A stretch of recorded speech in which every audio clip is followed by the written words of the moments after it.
So I've been meaning to talk to you for a very long time. I know we spoke back in the AWS forum about your cloud strategy, and as a part of Transurban,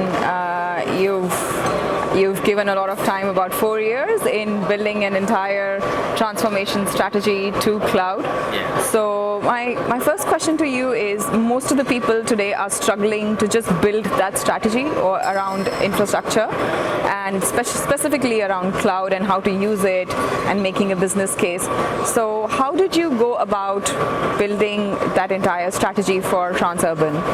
Yeah, so Transurban has an interesting journey. So if you think about the company, a very engineering-based company, when I got there 5 years ago, we did not have anything in the cloud, and now we've got significant workloads in there. The demand for that came from wanting to have the best customer experience. So it didn't come from a tech strategy. It didn't come from someone just going, oh, the buzzword's cloud, so let's try and use it. It came from we had a digital customer experience journey, and we tried to build that, and we tried to build that the most efficient way. And we only had about 9 months to do it, so it came out of a need of speed, efficiency, and reusability. So we've now got about 40 websites in the cloud, and it's all but based around a customer journey. And so if you go back to what the value is we can do that a lot quicker on cloud assets, rather than trying to build data centers and servers and things like that. So when I got there, it used to take us about 8 weeks to provision a server, then provision a website on top of that. Right now we can do that within 40 minutes in the cloud. The challenge about business cases comes from people start talking about, if you go to the cloud, it's either going to cost more or it's going to somehow reduce your costs. I've never actually talked to the business about reducing costs. I've actually only ever talked about doing things faster, which then gives you time to do more. Because actually once we moved to the cloud, people found it so easy to use and could do more, so our costs skyrocketed. Okay. So there is a governance piece around how you manage your costs, but the costs skyrocketed because we're creating more value. And I think you've got to think about value creation rather than the cost of implementing something. That's interesting.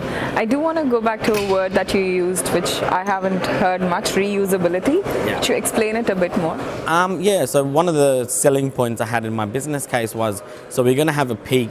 In the first year, we'll have a peak because we're building all these assets, right? So we have what we call an enterprise cloud platform. But what that allows you to do is all the tooling, the automation that's built into that platform, you can then keep reusing as you go along, right? So what I said to them, there'll be a peak for us to invest.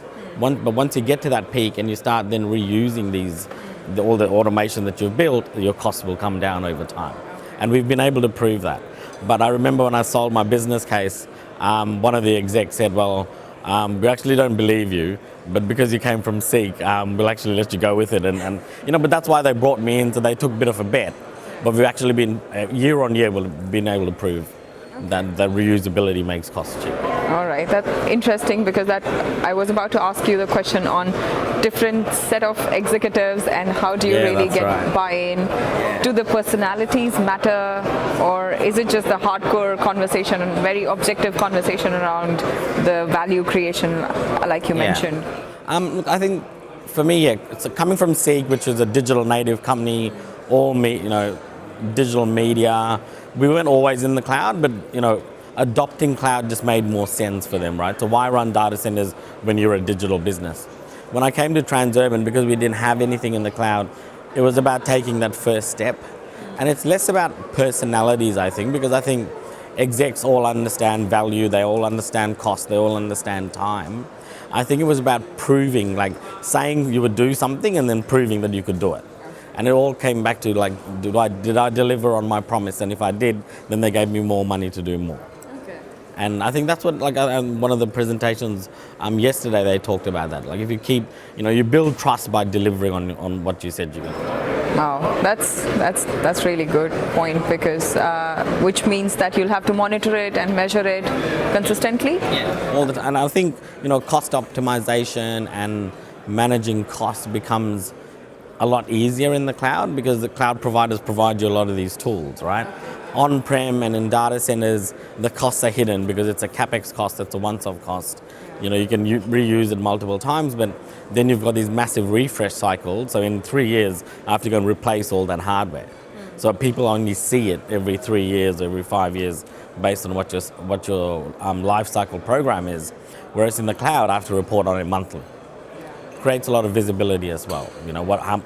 How much you're spending per month and what value that's creating becomes an interesting conversation. Okay. And so we at Adapt, when we conducted our cloud and data center survey, we found out that right now only about 17% of mission critical workloads are on cloud, while a lot of that's already on cloud is payments, ERP systems, CRM systems, mostly SaaS based, and a little bit of PaaS. So do you see, and this was a conversation we had in our roundtable yesterday, do you see this, there will be an ideal state of what the composition would look like for cloud, or is it going to be as business demands basis? Well, I think it depends on the organization. So we don't have a cloud-only strategy, and there was something I was talking about yesterday. We have a cloud-first strategy. So if someone wants to not put a workload in the cloud, they need to come and explain to me why it can't be run in the cloud. And then we look at different drivers, but we'll always have a cloud-first strategy. And I think it comes down to, but we're running critical workloads in this. So we've got a revenue generation platform, our tolling platform, which is currently on-prem, but the new one that we're building is, and we're building that from scratch, is all in AWS. Okay. Right? And it's like all made out of microservices. But what it allows us to do is use components that are on-prem, use components that are in the cloud, and have it all work like an ecosystem. But over time, we will see that shift. And if you look at Transurban's journey over the last 5 years, we've shut down data centers, we've migrated a lot of workloads, but we're not always rebuilding those workloads in the cloud. So we're not making it native to the cloud. Okay. We're also using, we're not always re-architecting them, because some of them we have to just keep for compliance reasons or finance purposes. So what we do is we're also running VMware on AWS. So it allows us to move things that are on-prem in data centers easily to the cloud. Okay. Right? So some people say it's a cheat of a way to do it, but I think it's an easy way to reduce your data center costs. So I've been able to close down 2 data centers because I've been able to move those workloads. And because they're not being used generally, it's very cheap to run in the cloud. Right. So then the value creation that cloud brings to you, sounds to me, is more around flexibility and scalability and agility? Flexibility, scalability, agility, allowing people to test and try things, allowing people to experiment. So we give people these options to go and try something out, and if it doesn't work, don't worry about it, right? You haven't spent tens of thousands of dollars buying equipment for them to run something on. It's just build something, try it doesn't work, tear it down. Oh, okay. So you're saying that also enables innovation in a way that you don't always have to worry about the cost of that innovation? Yeah, cost of that innovation. And one of the trials we're doing now is we're really pushing harder. So we've always had a lot of data, right? So if you're thinking about gantries, every car that goes through generates images, transactions. So we've always stored that data, and we've been able to get good insights from it. Now what we're trying to prove is predictive analytics, digital engineering, digital twins. We're trying to use that data to to optimize how we perform our operations. Okay. But for me to do that, if I had to do that on-prem, I would have had to go and buy massive servers to crunch that data. Okay. But in the cloud, I can just say, okay, I've got all this data. Someone go spin something up and give me some insights. Go find me something that's valuable. Right? So at the moment, one of the things we're trying is, in Queensland, we've got something like 360 jet fans in tunnels. So they take the exhaust out of the tunnels, right, to clean the air that's in there. So what we're trying to look at is how do we optimize the replacement of those jet fans? They're all very expensive, but at the moment it's done on a schedule. So X number of years go and replace all of them. Means we have to shut tunnels down, means we have to buy all these new jet fans and then have them installed.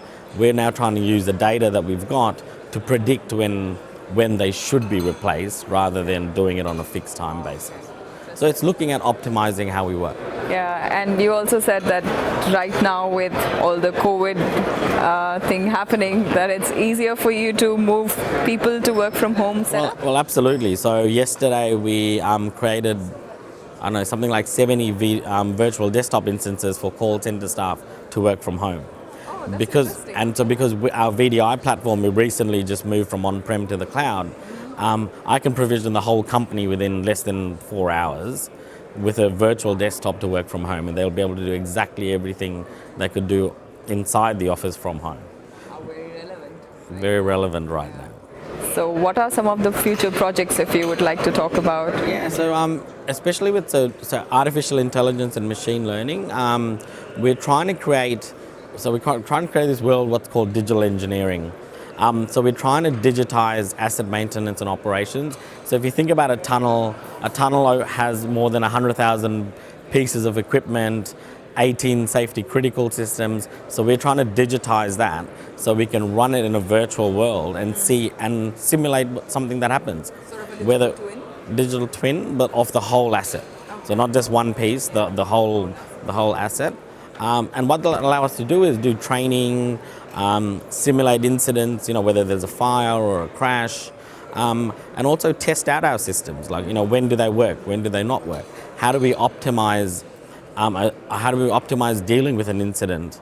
And we can do that in a virtual world rather than having to shut our tunnels down and interrupt, people's lives. So we're trying to get smarter with what we do.